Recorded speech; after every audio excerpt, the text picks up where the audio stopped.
Hello 10th standard student. तर कसे आहेत तुम्ही? आशा करतो सगळेजण चांगले असतील आणि तुमचा 10th स्टँडर्डची प्रिपरेशन चालू केली असणार. तर जसं की राहुल सरांनी वादा केलेला, की तुमच्यासाठी मराठी मीडियम स्टुडंटसाठी आपण सेपरेट मराठीसाठी चॅनल आणणार आहेत, ज्यावर फक्त आणि फक्त मराठी मीडियमसाठी तुम्हाला व्हिडिओ प्रोव्हाईड होणार आहेत. तर आपण स्टार्ट करत आहेत मराठी मीडियम स्टुडंटसाठी आणि त्यामध्ये आपण काय-काय घेणार आहेत? मराठी सब्जेक्ट हा तर असणारच आहे. त्यासोबत तुम्हाला मॅथ्स हा सब्जेक्ट शिकायला भेटेल. मॅथ्स 1, मॅथ्स 2 त्याचसोबत तुम्हाला एस-एस-टी हे सुद्धा शिकायला भेटणार आहे. तर आज आपण स्टार्ट करत आहेत मराठी या सब्जेक्टला. तर सगळेजण रेडी आहेत का? फर्स्ट डे, फर्स्ट व्हिडिओ आणि ते पण धमाकेदार व्हिडिओ आपण स्टार्ट करणार आहेत. कोणत्या टॉपिकनी? ते आहे आपला व्याकरण या टॉपिकनी. तर व्याकरणचा फर्स्ट टॉपिक आहे सर आपला समास. तर सगळेजण रेडी आहेत का? कमेंट्समध्ये सांगा. मग आपल्याला स्टार्ट करायला. ठीक आहे? तर बघा आपण समास हा टॉपिक स्टार्ट करणार आहेत. तर बोर्ड एक्झाम तुम्हाला माहिती आहे, की बोर्ड एक्झामच्या पेपरला हा टॉपिक 2 मार्क्सचा आहे. अत्यंत इम्पोर्टंट आणि खूप ईझी आहे. काय सर खूप ईझी आहे. एकदम ईझी लेव्हलने मी तुम्हाला सांगणार आहे, की ज्या स्टुडंटला 0 पण नॉलेज असेल, तोही समासाचे 2 मार्क्स घेऊन जाणार आहे. आपल्या पॉकेटमध्ये टाकणार आहे. बरोबर? तर सगळ्यांनी फक्त काय करायचं आहे, नोटबुक घ्यायची आहे आणि पेन सोबत ठेवायचं आहे. कारण की इम्पोर्टंट जे पण वाक्य असतील, इम्पोर्टंट जे असेल ते तुम्ही लिहून घ्या. तर आपण स्टार्ट करूयात. समास. समास म्हणजे काय? समास म्हणजे बघा, पहिले तर जाणून घ्या समास म्हणजे काय?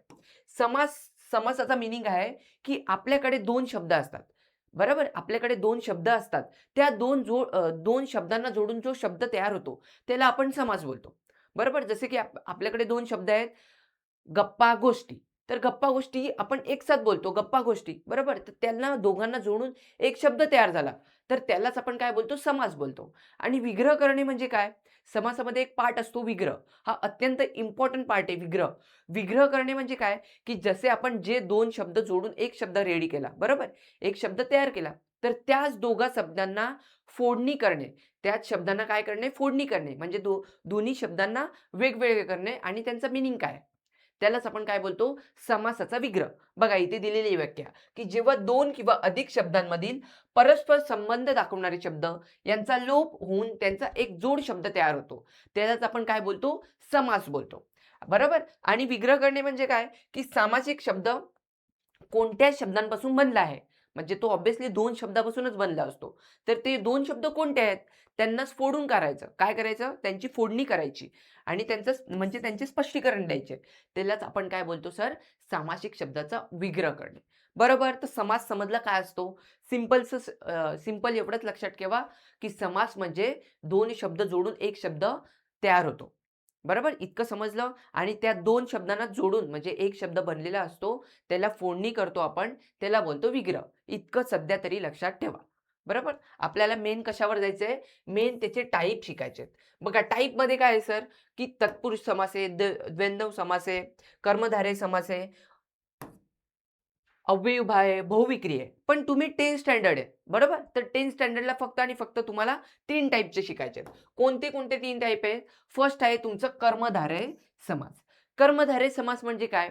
की बघा इथे लिहिलंय, ज्यात पहिले पद विशेषण असते आणि दुसरे पद नाम असते. काय असते? ज्यात पहिले पद विशेषण असते आणि दुसरे पद नाम असते. आता विशेषण म्हणजे तुम्हाला माहिती आहे, की नामाबद्दल विशेष माहिती देणारे बरोबर? नामाबद्दल विशेष माहिती सांगणारा शब्द, त्याला आपण काय बोलतो? विशेषण. आणि नाम म्हणजे माहिती आहे एखाद्या वस्तूचं नाव, आपलं स्वतःचं नाव, बरोबर? तर त्याला आपण नाव बोलतो. बरोबर? हे बेसिक आहे. म्हणजे काय आपल्याला 2 शब्द जोडून येणार. ते कसे असणार आहेत? ते असणार आहेत, की जो पहिले पद असेल त्यामध्ये, पहिला शब्द असेल, तो कोणता असेल? तो विशेषण असेल. आणि सेकंड शब्द असेल, तो कोणता असेल? नाम असेल. त्यालाच आपण काय बोलतो? कर्मधारय समास. किंवा अजून एक तुम्ही याची ट्रिक लक्षात ठेवू शकता, की जेव्हा त्याचा विग्रह करतो. विग्रह करणे म्हणजे काय? की जो शब्द दिलेला असेल त्याची आपण फोडणी करतो. फोडणी करताना त्या शब्दांच्या मध्ये कोणते शब्द लागलेले असणार? बघा इथे कोणते शब्द लागलेले असतात? असा, असे, सारखा, हेच, रूपी. हे शब्द लागलेले असणार. तर कर्मधारयामध्ये तुम्हाला लक्षात काय ठेवायचंय, की कोणताही शब्द असेल, तर त्यामध्ये तुम्हाला लक्षात ठेवायचे की त्यामध्ये पहिला शब्द कोणता असेल? विशेषण असेल आणि सेकंड शब्द असेल तो कोणता असेल? नाम असेल. आणि त्याचं विग्रह करताना ट्रिक काय समज हे तुम्हाला लक्षात नाही राहिलं. चला ठीक आहे सर, मान्य करतो की हे मला लक्षात नाही राहिलं. आम्ही फर्स्ट टाईम शिकत आहे समास म्हणजे काय. तर ठीक आहे, हे लक्षात नाही राहिलं. तर हे तर लक्षात ठेवा. काय ट्रिक आहे, की जेव्हा तुम्ही त्याचा विग्रह कराल तर त्याच्या विग्रहामध्ये कोणते शब्द असतील? हेच, रूपी, असा, सारखे, असे हे शब्द तुम्हाला दिसण्यात येतील. पण तुम्हाला सांगू, माझ्या मते तुम्ही काय लक्षात ठेवा पाहिजे? तुम्हाला ईझी पडणार आहे, की ह्याची ट्रिक काय आहे, की पहिले पद विशेषण असते आणि सेकंड काय असते? सेकंड शब्द कोणता असतो? नाम असतो. हे खूप ईझी आहे. कारण की विग्रह जे असते ना, विग्रह म्हणजे काय? फोडणी करणे. तर ते खूप साऱ्या स्टुडंटला जमत नाही. तर मी तुम्हाला जे पण ट्रिक इथे व्याख्याची लिहून देतोय, तर ते तुम्ही लक्षात ठेवा. जसं की कर्मधारेमध्ये काय आहे सर, की पहिले पद विशेषण, सेकंड शब्द नाम असतो. तर याचे एक्झाम्पल बघूयात. बघा एक्झाम्पल बघा काय आहेत. जसं की महाराष्ट्र. महाराष्ट्राचं मीनिंग काय आहे सर? महाराष्ट्राचं आपण विग्रह करतो महाराष्ट्राचं. तर महाराष्ट्राचं विग्रह करताना आपण असे बोलतो, महान असे राष्ट्र. महान असलेले राष्ट्र. बरोबर? तर त्याच्यामध्ये काय येतो सर? मध्ये असे येतो. तर हे खूप सारे स्टुडंटला विग्रह करताना जमत नाही. तर ट्रिक लक्षात ठेवा. आता तुम्ही बघा, राष्ट्र काय आहे? लास्टवाला शब्द काय आहे? राष्ट्र. राष्ट्र काय आहे? राष्ट्र एक नाम आहे सर. ऑब्व्हियसली नाम आहे. तर नामाबद्दल काय विशेष माहिती देतो. ते राष्ट्र कसे आहे सर? महान आहे. नामाबद्दल विशेष माहिती देतोय ना, की राष्ट्र कसे महान आहे. तर त्यालाच आपण काय बोलणार? कर्मधारय समास, की नामाबद्दल विशेष माहिती देतोय. म्हणजे पहिले पद काय आहे? विशेषण आहे आणि सेकंड काय आहे? नाम आहे. बघा इथे विशेषण प्लस नाम आहे. तर ते काय झालं? ते आपला कर्मधारय समास झालं. तसेच नीलकमल.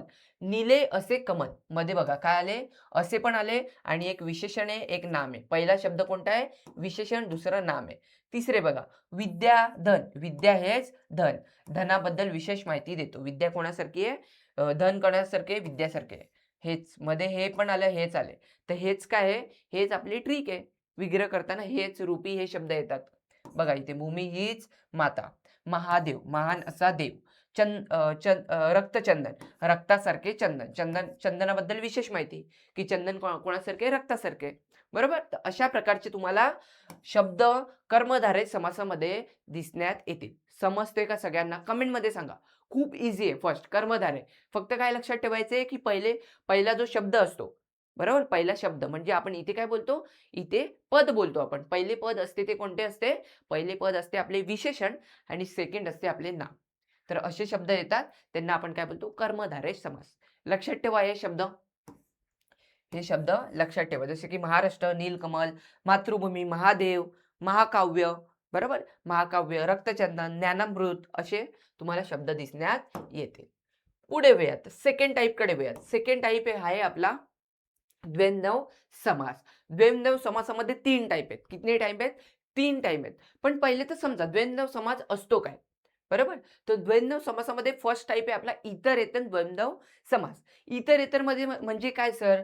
की दोन्ही पदांची अपेक्षा असून काय इथे लिहिलंय बघा. दोन्ही पदांची अपेक्षा असून दोन्ही पदांना समान महत्त्व असते. म्हणजे काय? पद म्हणजे तुम्हाला माहिती आहे शब्द. दोन्ही शब्दांना समान महत्त्व असते आणि दोन्हीही शब्दांची अपेक्षा असते. म्हणजे आपण असं बोलतो का? मला आई किंवा वडील पाहिजेत. आपण असे नाही बोलत. आपण काय बोलतो? मला आई आणि वडील पाहिजेत. म्हणजे मला काय? दोघेही पाहिजेत. बरोबर? एक सिंपलचं एक्झाम्पल. सिंपलचं एक्झाम्पल काय? मला आई आणि वडील दोघेही पाहिजेत. बरोबर? जसे की स्त्री, पुरुष झालं. राम, लक्ष्मण. राम आणि लक्ष्मण. बरोबर? तर तुम्ही लक्षात काय ठेवा, की दोन्ही पदांना समान महत्त्व असते. दोन्ही पदांची अपेक्षा असते. बरोबर? आणि त्याची ट्रिक काय आहे? ज्याला विग्रह करता येत असेल, तर त्यांनी ही ट्रिक लक्षात ठेवा, की जेव्हा आपण विग्रह करतो, तर त्यांच्यामध्ये कोणता आपण शब्द यूज करतो? आणि किंवा व. काय? आणि किंवा व हे शब्द यूज करतो. आणि किंवा व. आणि किंवा व. जसं की आई आणि वडील. आपण असं नाही ना बोलत, की आई किंवा वडील. आई किंवा वडील असं कधीच बोलत नाही. आपण काय बोलतो? आई आणि वडील. बरोबर? भाऊ आणि बहीण. बहीण-भाऊ सॉरी उलटं बोललो. बहीण-भाऊ, बहीण आणि भाऊ. बरोबर? स्त्री-पुरुष, स्त्री आणि पुरुष. राम-लक्ष्मण, राम आणि लक्ष्मण. बरोबर? तर अशा प्रकारचे तुम्हाला इतरेतर द्वंद्व समासामध्ये शब्द दिसण्यात येतील. आहे ईझी? प्रत्येकाला समजतोय? खूप ईझी आहे. लक्ष द्या, तुम्हाला आरामात समजेल. ठीक आहे? पुढे बघा. सेकंड टाइप आहे वैकल्पिक द्वंद्व समास. हा बघा, हा टोटली इतरेतरच्या अपोझिट आहे. यामध्ये काय आपण यामध्ये दोन्ही पदांना महत्त्व सेम असते. म्हणजे काय? दोन्ही पदांची अपेक्षा असते, बरोबर? पण इथे बघा, इथे काय आहे? इथे दोन्ही पदांना महत्त्व तर असतेच. दोन्ही पदांना महत्त्व सेम असते. पण अपेक्षा फक्त किती किती शब्दांची असते? 1 शब्दाची असते. समजतोय? काय? फक्त लक्षात ठेवा, की इथे दोन्ही पदांना महत्त्व सेम असतो. पण फक्त अपेक्षा एका शब्दाचीच असते, एका पदाचीच असते. जसं जसं बघा इथे काय आहे? जसं इथे पाप, पुण्य, बरोबर? पाप, पुण्य. तर ह्याची फोडी करताना आपण काय बोलतो? पाप किंवा पुण्य. म्हणजे एकतर माणसाला पाप भेटतो, नाहीतर पुण्य भेटतो. एक तर एखाद्या गोष्टी एक एक गोष्ट घडलेली असते. ती एकतर सत्य असते किंवा असत्य असते. बरोबर ना? दोन्ही गोष्टी तर एकसाथ नाही होऊ शकत, की एकच गोष्ट आहे ती सत्य पण आहे, असत्य पण आहे. असं नाही होऊ शकत. काय होईल? एकतर ती गोष्ट सत्य आहे किंवा असत्य आहे. 2 पैकी एकच ऑप्शन आपल्याला निवडायचा असतो. बरोबर? तर त्यालाच आपण काय बोलतो? वैकल्पिक समास. तर ह्याची ट्रिक काय आहे? याची ट्रिक खूप सिंपल आहे. खूप सिंपल. म्हणजे जो पण शब्द असतो, बरोबर? जो शब्द असतो. आता समासामध्ये किती शब्द येतात जोडून? 2 शब्द जोडून 1 शब्द बनलेला असतो. तर तो 1 शब्द असतो त्यामध्ये जे 2 शब्द जोडून आलेले असतात ते परस्परांचे काय असतात? अपोझिट असतात. काय लक्षात ठेवा? ते परस्परांचे अपोझिट असतात. जसे की पाप, पुण्य. पापचा विरुद्धार्थी शब्द काय आहे? पुण्य. सत्याचा विरुद्धार्थी शब्द काय आहे? असत्य. बरोबर? जसे की सत्यासत्य. इथे जेव्हा तुम्ही फोडणी कराल तर हे काय शब्द होईल? सत्य किंवा असत्य. सत्य किंवा असत्य असे तुम्हाला बनेल ते. बरोबर? आणि ज्याला विग्रह करता येतो त्यांनी लक्षात ठेवा, की यांच्या विग्रहामध्ये मध्ये कोणता शब्द येतो? किंवा हा शब्द येतो. कोणता? किंवा, अथवा, वा हे 3 शब्द येतात. समजते? ईझी आहे. खूप ईझी आहे. समास खूप ईझी आहे. अजून पुढे एक्झाम्पल बघा. खरेचा अपोझिट काय येईल सर? खरेचा अपोझिट येईल खोटे. तर त्याला मिळून एक शब्द बनतो खरे खोटे. बरोबर? तर दोघांच्या काय झालं? अपोझिट शब्द आला. तर बघा मध्ये काय विग्रह करताना काय आला? खरे किंवा खोटे. तर हा कोणत्या समासामध्ये येतो? वैकल्पिक द्वंद्व समासामध्ये. समजलं? पुढे बघा थर्ड टाइपकडे वळूयात. थर्ड टाइप काय आहे? समाहार द्वंद्व समास.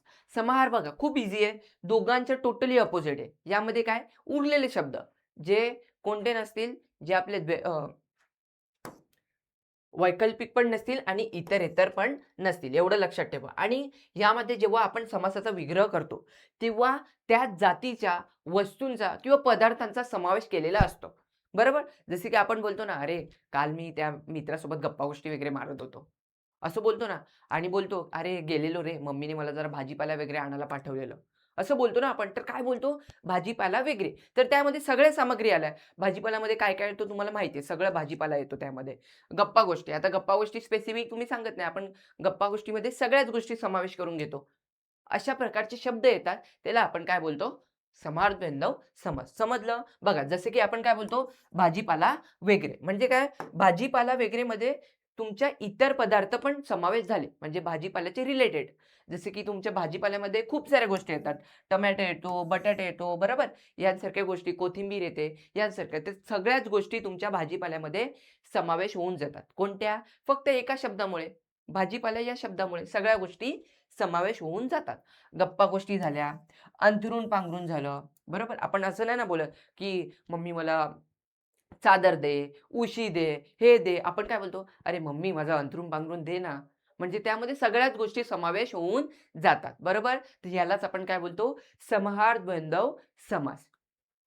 तर हे 3 टाइप होते. आता पुढे वळूयात. पुढे शेवटचा टाइप आहे आपला, तो आहे खूप ईझी. सगळ्यात ईझी टाइप आहे, तो आहे आपला द्विगु समास. काय आहे? द्विगु समास. द्विगु समासामध्ये एकच ट्रिक यात लक्षात ठेवा, की आपल्याला जो शब्द असतो त्यामध्ये पहिला पद म्हणजे पहिला शब्द संख्या विशेषण असतो.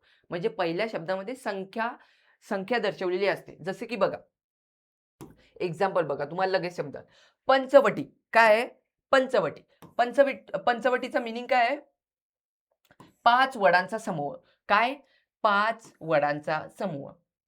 आता पहिला कोणता आहे? पंच. पंचचं मीनिंग काय आहे? पंच म्हणजे 5.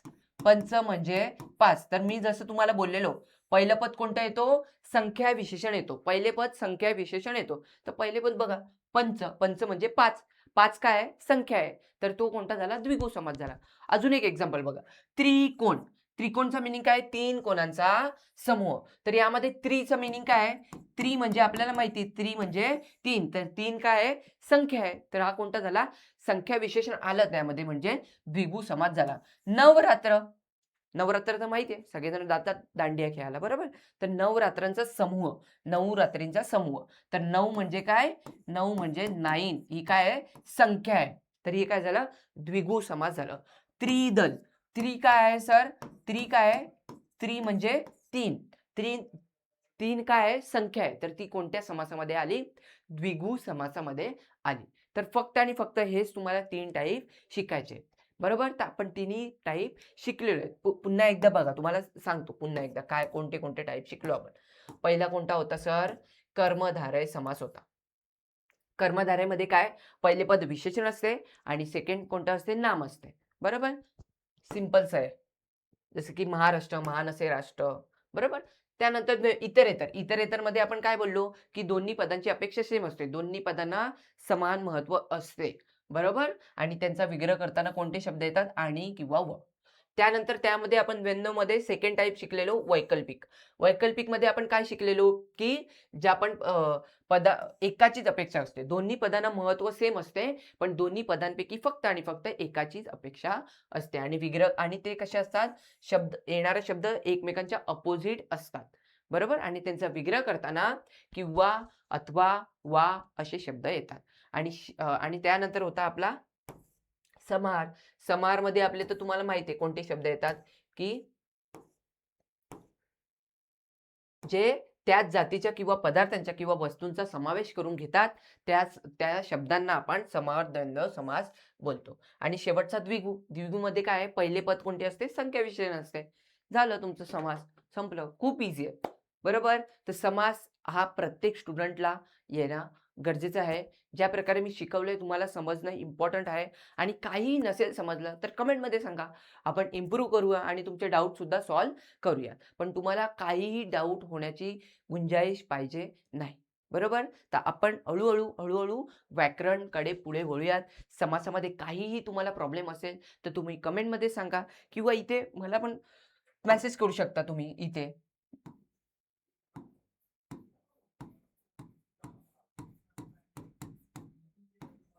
ठीक आहे? तर मी तुमचा डाऊट सॉल्व्ह करण्याचा प्रयत्न करेन. आता ही व्हिडिओ आपण इथे स्टॉप करूयात. फर्स्ट लेक्चर होता. कसं वाटलं तुम्हाला?